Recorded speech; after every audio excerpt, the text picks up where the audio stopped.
This video won't be very long, but I hope it's entertaining. Before I go into what happened while I was streaming these nights, I should talk about what happened before this. I tried to do 50-20 mode, but I was overwhelmed with school and only wanting to play UCN while I was streaming. So I'm going to be doing max modes of fan games and main games until I think that I'm good enough to go back to Ultimate Custom Night. I breezed through the base game of candies, and I feel like most people would too. I got used to Blink after not playing for a while, and then pretty much just breezed through everything. I got to 2 stars with maybe 5 to 6 deaths to Blink. Then I started trying 720 and did Null Knight, and that is where this video is going to start from here.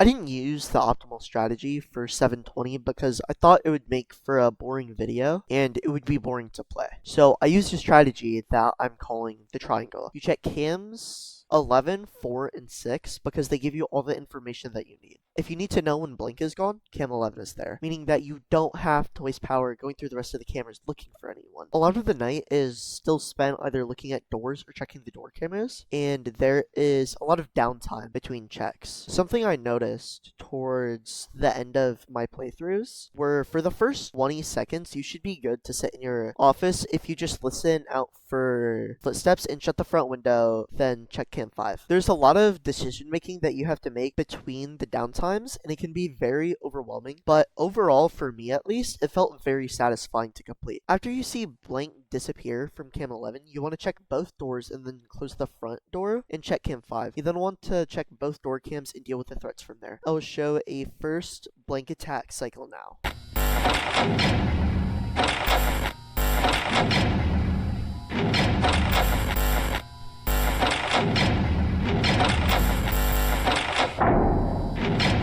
After this first cycle, you want to check both doors and basically repeat this over and over while looking at Blink occasionally to make sure that he doesn't catch you by surprise. After this, it's mostly about your speed in the cameras and conserving power with proper door management. The most important part of the night is reacting to footsteps when you get a second of downtime because this will let you conserve just a little bit of power because you aren't using night vision on the cameras, but it will stack up over time. The next most important thing is knowing when someone has left your door so that you can open it up for the second that you need so that you can save some more power. I believe that if I'd known this strategy from the start, it would have taken me a lot less time to finish 720 mode. Because my strategy is more perception and reaction based than prediction based like the optimal strategy, it felt a lot more rewarding to win, but also leaves a lot more room for error and improvement. I would recommend using my strategy for someone who still wants to be able to win 720 mode, but doesn't want to feel like they just cheese their way through the night.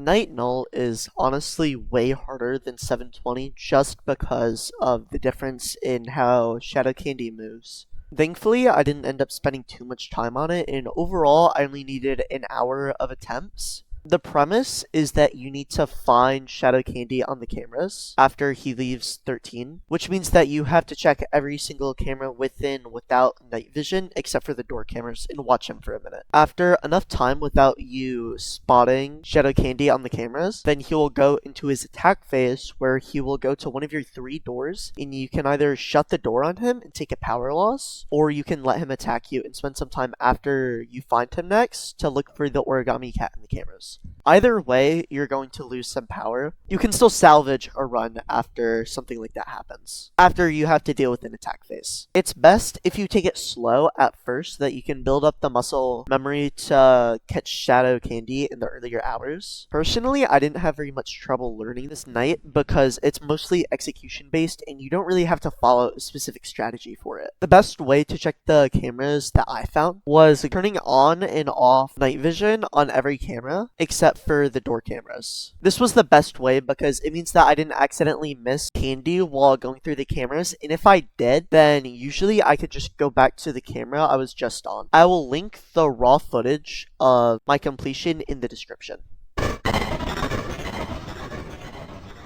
In conclusion, I ended up having a lot of fun with both 720 mode and Null Knight. This is actually the first FNaC fan game that I've 100% beaten, and I will most definitely be finishing the Candy series. Currently, I am playing through FNaC 2 on stream, beat the first 5 nights deathless, and I hope to continue with that on night 6 and custom night. I highly recommend these games to anyone who's interested in FNaC fan games, and after I finish FNaC 3, I will probably be going on to other games, but we'll definitely be back to beat the FNaC but better custom nights. This video is very fun to make because I love challenging myself, and now that I am used to school, I will hopefully be uploading a few days after I finish each challenge that I'm working on. I will also be streaming much more, and I will link that in my descriptions as well. Also, I didn't realize this, but for my first 2 streams, my mic was completely muted, and that will definitely be fixed for the next times that I stream.